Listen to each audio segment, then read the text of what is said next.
ازيكم؟ مولد نبوي سعيد يا رب علينا جميعا. يلا بينا زي ما وعدتكم هنزل لكم وصفه السمسميه ووصفه السودانيه، حاجه كده جامده جدا يعني بجد، انضف من بره 100 مره. يعني انا اشتريتها من بره حسيتها مره كده ومش حلوه، قلت لا هعملها برضو في البيت لان انا بحبهم جدا وطعمهم بجد حلو قوي ومقرمش ومظبوط احلى من قوام بره. يلا بينا. هنجيب طاسه عندنا، المقادير دي ثابته، كوباية إلا ربع من السكر، ربع كوباية من المية، وواحد من الفانيليا، ومعلقة عسل جلوكوز كبيرة، وهنحط كمان عصرة ليمونة، وهنحط المقادير دي كلها على النار. المقدار اللي انا هعمله 400 جرام، سواء سمسم سواء سوداني سواء حمص، اي حاجة انت عايزاها. تمام. رفعت هنا على النار وحطيت السكر بتاعي، جبت حلة وحطيت فيها 400 جرام سمسم محمص على نار هادية جدا.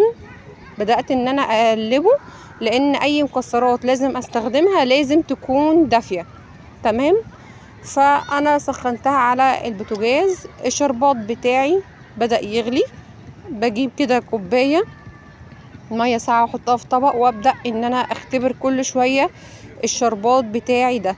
اول مرة اختبرته لقيته طري، تاني مرة اختبرته اهو بدأ ان هو يشد معايا. مش دي المرحلة اللي انا عايزاها، هوريكم المرحلة اللي انا عايزاها، ان هو يتكسر يبقى عامل زي الازاز. تمام. جبت معلقة برضو رحت ضايفة كده تاني، خليكي واقفة جنبه، هو بياخد تقريبا ربع ساعة ما بيكترش عن كده. هبدأ ان انا بقى اشوفه كده، بصوا بتتكسر معايا ازاي. ده القوام بقى اللي انا عايزاه، مش القوام الطري اللي انا وريتهولكوا في الاول. تمام.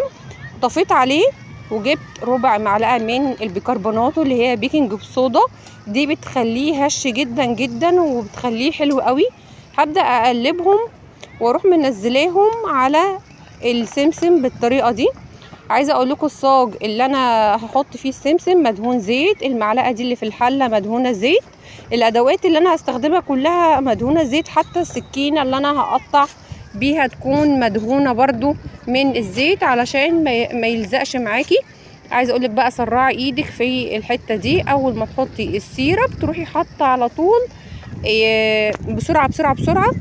وزي ما قلت لكم اهو الصاج، وانا فرشه كيس من اكياس السندوتشات ودهناه زيت، وببدا اجيب الجزء التاني واضغط كده كويس قوي بسكرابر، او تحط الكيس الجزء